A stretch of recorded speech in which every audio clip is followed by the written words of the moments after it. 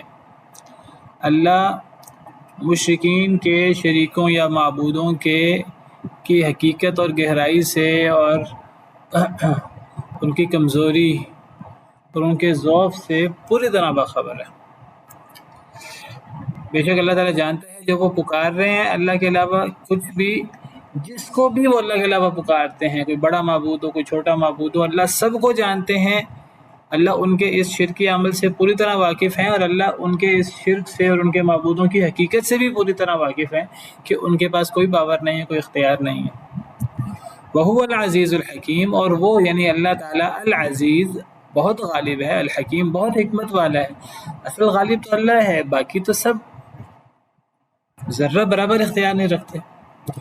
حکمت والا تو اللہ ہے، باقی اللہ کے سامنے ان کے علم کی، ان کی حکمت، ان کی دانائی کوئی حیثیت نہیں رکھتی اللہ کے سامنے۔ وہ ناقص، وہ مخلوق ہے، وہ خود بھی مخلوق ہے، اللہ کے علاوہ ہر چیز مخلوق ہے، تو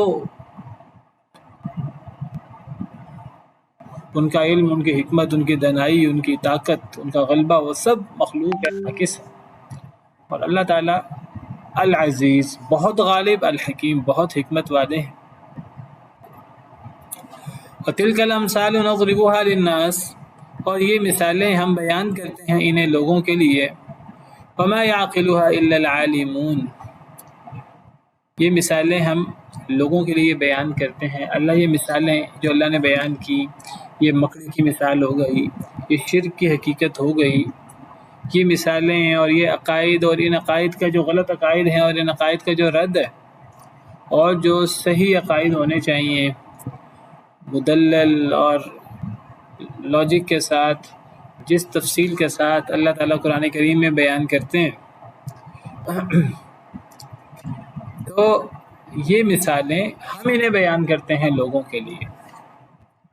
یہ بڑے زبردست اور یہ قطعی دلائل ہیں جو بدعات اور خرافات کے رد کی بہت بڑی دلیل ہے۔ یہ مثالیں اللہ تعالیٰ نے مکڑی کی مثال پیش کی یہاں کہ مشرک لوگ اپنے معبودوں کے بارے میں جو الٹی سیدھی باتیں اور الٹے سیدھے عقائد بیان کرتے ہیں، ان کی حیثیت ایسے جیسے مکڑی کا گھر۔ مکڑی کا گھر سب سے کمزور ہوتا ہے، تو یہ معبودوں اور اپنے داتاؤں کے نام کہ جو بھی عقائد لگاتے ہیں اور جو بھی یہ ان کے اختیارات مقرر کرتے ہیں، وہ صرف نام ہی ہیں، ان کی کوئی حیثیت نہیں ہے۔ پانی کے بلبلے سے زیادہ، مکڑی کے گھر سے زیادہ ان کی کوئی حیثیت نہیں ہے۔ یہ جو اللہ نے یہ مثال پیش کی، اس طرح اللہ نے کفر و شرک کے رد میں جو اور مثالیں پیش کی ہیں، اللہ نے مثال پیش کی کہ دیکھو، یا ایھا الناس ضرب مثل فاستمعوا له ان الذين تدعون من دون الله لن يخلقوا ذبابا ولو اجتمعوا له، اے لوگوں ایک مثال پیش کی جا رہی ہے، ذرا اسے غور سے سنو۔ بے شک وہ لوگ جنہیں تم اللہ کے علاوہ پکارتے ہو، وہ مکھی بھی پیدا نہیں کر سکتے، وَلَوْ اجْتَمَعُوا لَهُ، اگر سب اکٹھے کیوں نہ ہو جائیں۔ اللہ کے علاوہ جتنے معبود مقرر کیے جاتے ہیں دنیا میں، سائنس کو معبود بنا لیا جائے، اپنی خواہش کو معبود بنا لیا جائے، غیر اللہ کو معبود بنا لیا جائے، شیطانوں کو معبود بنا لیا جائے، جنوں کو معبود بنا لیا جائے، انبیاء اولیاء کو معبود بنا لیا جائے اللہ کے علاوہ، یہ سب مل کر مکھی پیدا نہیں کر سکتے۔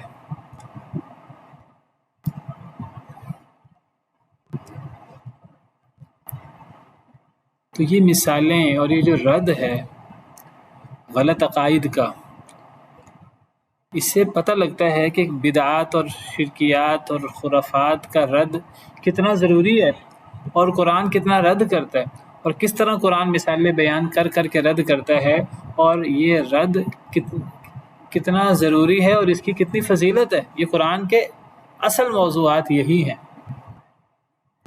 قرآن سب سے زیادہ شرک اور مشرکین اور ان کے عقائد اور ان کی بدعات اور خرافات، غلط عقائد کا، توہمات کا رد کرتا ہے۔ تو یہ مثالیں ہم بیان کرتے ہیں انہیں لوگوں کے سامنے۔ اللہ ایک ایک چیز کو کئی دلائل سے اللہ رد کرتے ہیں، کبھی کس طریقے سے کبھی کس طریقے سے. کبھی اللہ فرماتے ہیں جنہیں تم اللہ کے علاوہ معبود بناتے ہو وہ تو کچھ پیدا نہیں کر سکتے، وہ تو مکھی بھی پیدا نہیں کر سکتے. وہ سب مل جائیں، مکھی پیدا کرنا تو درکنار، مکھی ان کے کھانے سے کوئی چیز لے جائے وہ سب مل کر اسے واپس نہیں لا سکتے. وَإِن يَسْلُبْهُمُ الذُّبَابُ شَيْئًا لَا يَسْتَنقِذُوهُ مِنْهُ ضَعُفَ الطَّالِبُ وَالْمَطْلُوبُ. یہ جو پکارنے والے ہیں یہ بھی کمزور ہیں، جن کو پکارا جا رہا ہے وہ بھی کمزور ہیں، غیر اللہ. یہاں اللہ غیر اللہ کے لیے جو صفات مقرر کی جاتی ہیں، ان کے بڑے بڑے القاب، اللہ ان کا رد کر رہے ہیں کہ وہ مکڑی کے گھر کی طرح کمزور ہیں، کوئی ان کی حیثیت نہیں ہے.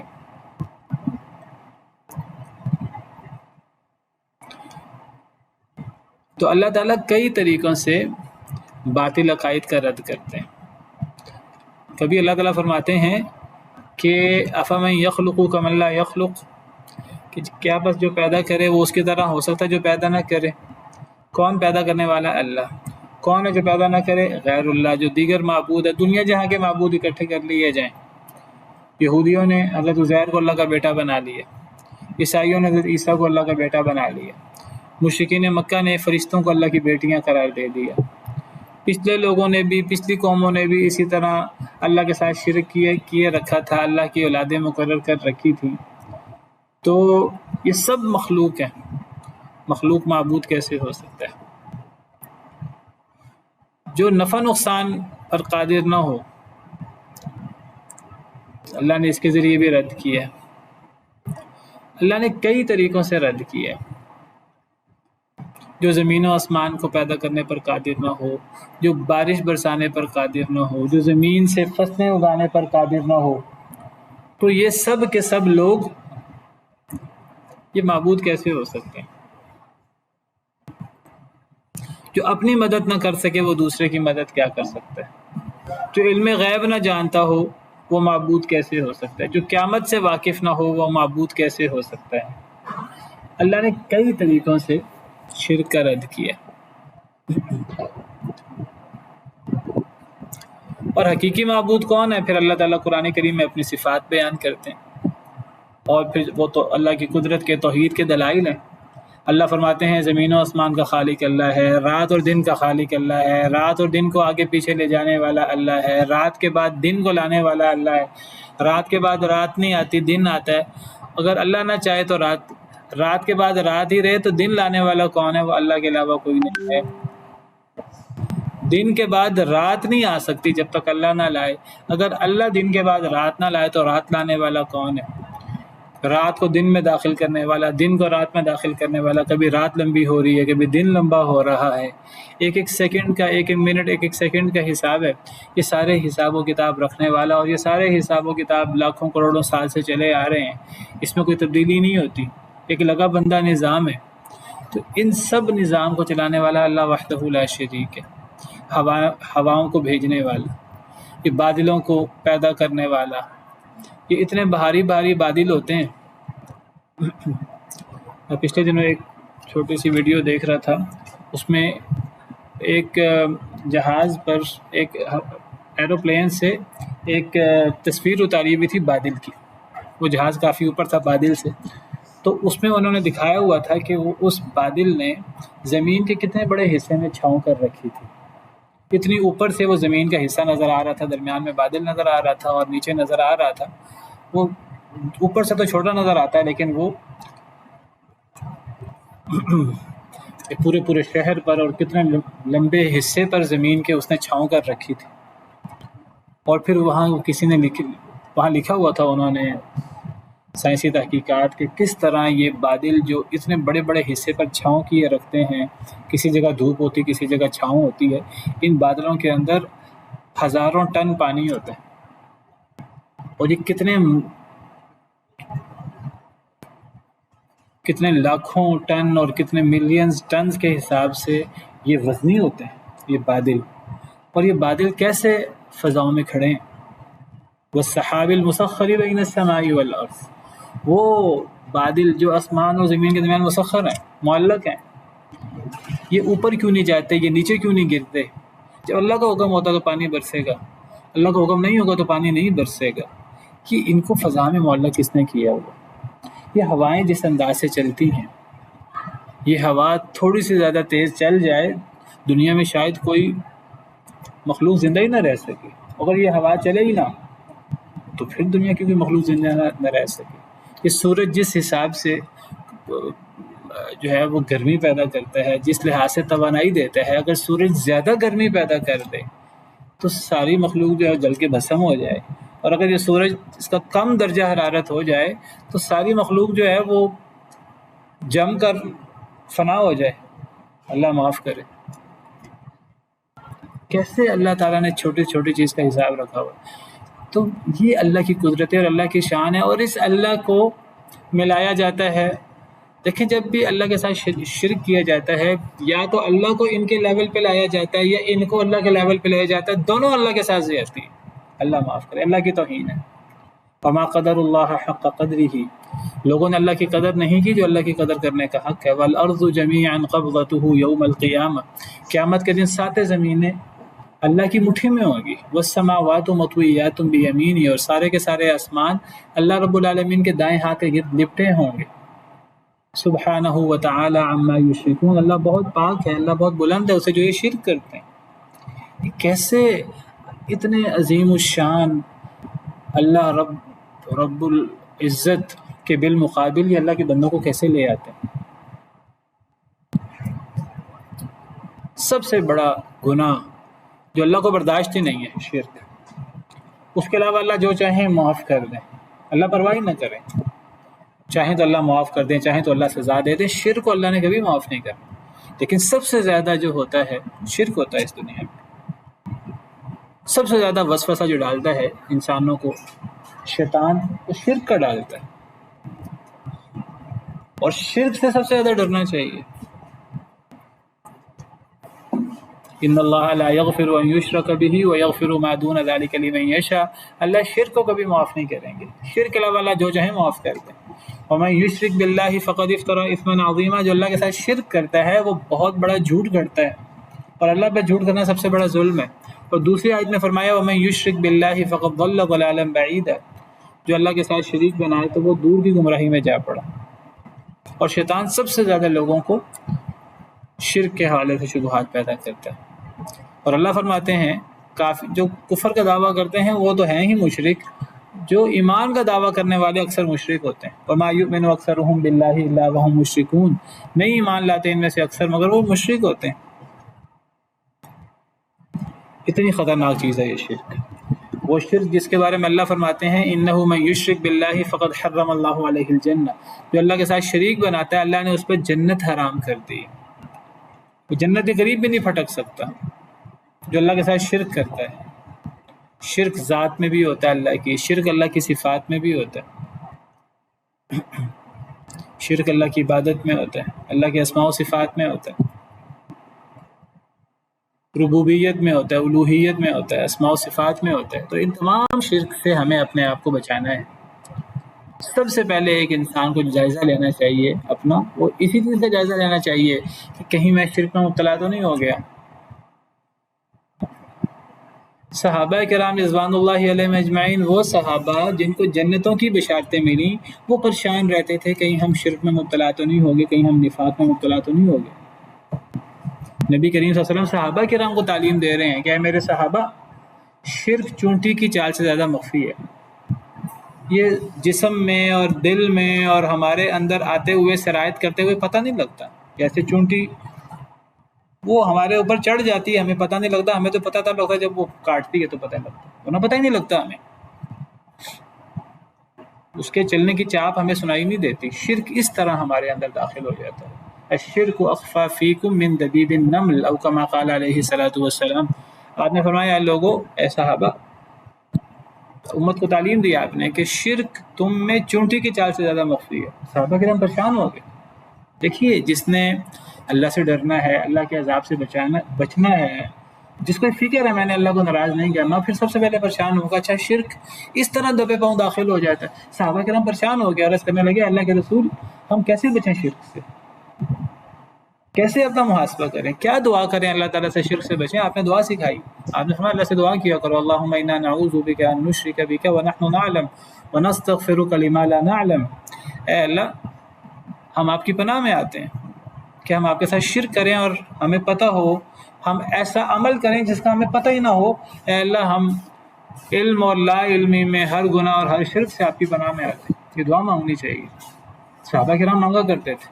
وہ صحابہ جن کو بالعموم بھی جنت کی بشارت ملی رضی اللہ عنہم ورضوا عنہ، اور وہ صحابہ جن کو بالخصوص نام لے کر جنت کی بشارت ملی. پھر صحابہ کو چھوڑیے، نبی شرک سے ڈرتے تھے.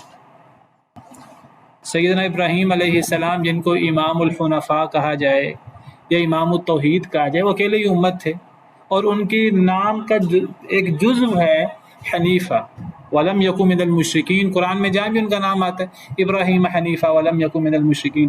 وہ سیدنا ابراہیم علیہ السلام اللہ سے دعائیں کرتے تھے، اللہ مجھے شرک سے بچا لے، اے اللہ مجھے میری اولاد کو شرک سے بچا لے. حضرت ابراہیم علیہ السلام، قرآن میں ان کی دعا موجود ہے، ہم قرآن پڑھیں تو صحیح. وَإِذْ قَالَ إِبْرَاهِيمُ رَبِّ اجْعَلْ هَذَا الْبَلَدَ آمِنًا وَاجْنُبْنِي وَبَنِيَّ أَن نَّعْبُدَ الْأَصْنَامَ. اے اللہ اس شہر کو امن کا شہر بنا دے، مکہ کو. وَاجْنُبْنِي وَبَنِيَّ أَن نَّعْبُدَ الْأَصْنَامَ. اے اللہ مجھے اور میری اولاد کو بتوں کی عبادت سے بچا لے.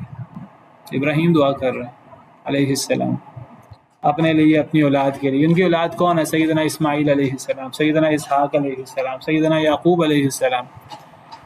ان کے لیے دعا کر رہے ہیں. اور پھر دیکھیے اللہ تعالیٰ کیسے شرک کی شناعت بیان کرتے ہیں. اللہ کہتے ہیں نبی کریم صلی اللہ علیہ وسلم سے کہ پیارے نبی صلی اللہ علیہ وسلم آپ ٹھیک ہے سید الانبیاء والمرسلین ہیں، سمجھانے کے لیے امت کو، اگر آپ بھی شرک میں مبتلا ہوئے آپ کے سارے عمل ضائع ہو جائیں گے.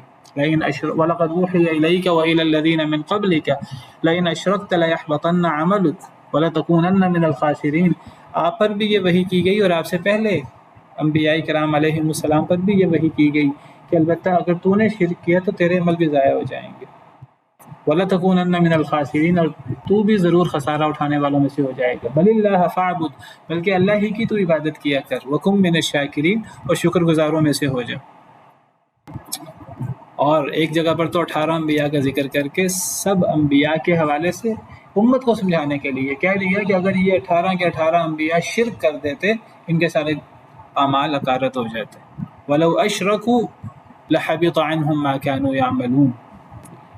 اگر یہ شرک کر لیتے، سورہ انعام میں 18 انبیاء کا ذکر نام لے کر، اور اس کے آخر میں آیت ہے اگر یہ شرک کر لیتے ہمیں سمجھانے کے لیے، لَحَبِطَ عَنْهُمْ مَا كَانُوا يَعْمَلُونَ، نبی ہونے کے باوجود ان کے عمل ضائع ہو جاتے. تو جب اتنا سینسٹیو معاملہ ہے تو ہم اس کے بارے میں ہم توجہ کیوں نہیں کرتے، ہم جائزہ کیوں نہیں لیتے اپنا؟ ہم اس کے بارے میں ہم اتنے شیطان کے وسوسے میں کیوں مبتلا ہیں کہ یہ امت شرک نہیں کر سکتی. اس کا مطلب ہے کہ امت شرک نہیں کر سکتی، کبھی امت جائزہ نہ لے اپنا شرک کے حوالے سے. اور یہ امت سب سے زیادہ شرک میں تو مبتلا ہے. صریح اللہ کے علاوہ غیر اللہ کو پکارا جاتا ہے، اس سے حاجتیں مانگی جاتی ہیں، واسطہ نہیں دیا جاتا اللہ کو. وہ تو دیا جاتا ہے وہ بھی غیر اللہ کا، اے اللہ فلاں کے واسطے سے مجھے معاف کر دے. وہ ایک صریح غیر اللہ کو پکارا جاتا ہے.